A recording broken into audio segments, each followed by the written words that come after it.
But of course, none of this stuff can happen in a sustained way without changing things at the top, without regime change, in an entirely democratic fashion, of course. And you might think, oh gosh, well, here's where it all falls apart, because how are we going to do that? Just look at them. Just look at these governments. Well, the thing which gives me more hope than anything else is what happened in the first half of 2016. What happened in the first half of 2016? Nothing good happened in the first half of 2016. It was about the worst time that humanity's ever been through. The first half of 2016, no, something amazing happened in the first half of 2016, but it's not immediately apparent how amazing it was, because it was a thing that happened during the Bernie Sanders campaign. Well, yeah, he lost. He didn't even get the Democratic nomination. What am I talking about? No, what happened was that whole campaign was a sort of gigantic live experiment. How do we do this starting from zero? Well, not quite zero. When they kicked off, he had 3% name recognition in the US and about $2,000. So it was a great place to start as a presidential campaign. And you know, he had a sort of couple of loyal staffers, and they were sitting there saying, you know, what are we going to do? So how on earth are we going to pitch this? And they would say, well, what have we got? What resource do we have? And the only thing they had was the enthusiasm of people who wanted him to be president. So they said, all right, well, what can we do with that? So they said, well, we can't afford to hire any staff. We're not going to go on bended knee to Wall Street or to Silicon Valley. We just refuse to play that game. So we're not going to have a big staff because we're not going to have big money. What if we gave some of the jobs we would normally give to staff to volunteers? Ooh, that's a bit dangerous. Oh, blimey, volunteers, you know, they could just go crazy with it. Well, we'll try. We'll give them a few smallish jobs and see. Oh, they do those pretty well. Wow. Oh, they do those as well as the staff do. Oh, I better watch my back. And then they think, well, if we can give them those small jobs, what if we give them some slightly bigger jobs? Blimey, they just suck it up. Oh, and the bigger the jobs we give them, the more they want to do. There's more and more people now coming forward. We hear you handing out big jobs. We want a big job. And they discovered this extraordinary paradox that basically the bigger the task you give someone, the more they want to take on, the more enthusiastic they become.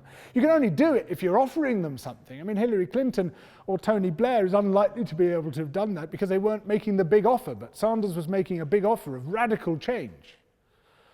And the big offer went with this model, which they eventually called big organizing, that you can do this through proliferating networks of volunteers, because then having fed out more and more and more, basically everything except the national press operation, which could have gone badly wrong, everything else they found they could basically give to volunteers. Someone then had the bright idea, wait a minute, why are we training these volunteers?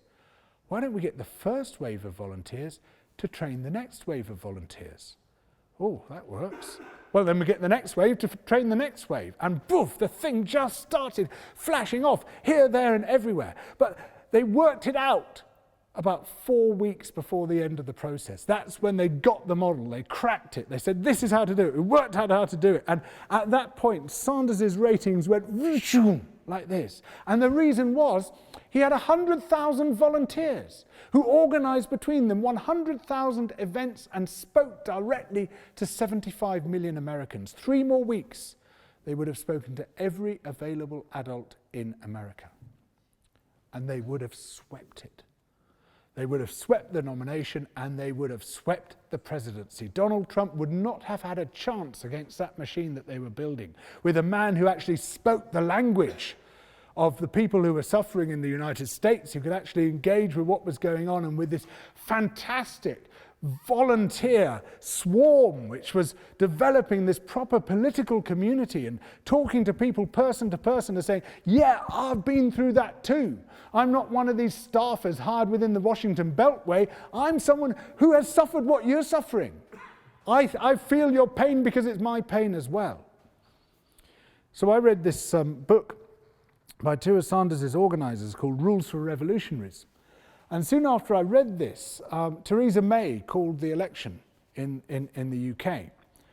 And you remember the circumstances. The whole political debate among the cognoscenti was, is it going to be a 100 majority or a 120 majority? You know, that was a fierce debate people were having within The Guardian, seriously. And it was, you know, Labour were polling 24%, the Conservatives were polling 48%. Soon after she called it, there was a local election in which Labour got 27% of the vote. It was going to be a wipeout, total destruction of the Labour Party forever. It wasn't going to re-emerge for another generation. This is literally what everyone was saying within The Guardian as well as elsewhere. And I'd read this book and I thought, wait a minute. Why can't Labour do this here? You know, they've worked out how to do it. I know there's very little time. So I made this video for The Guardian.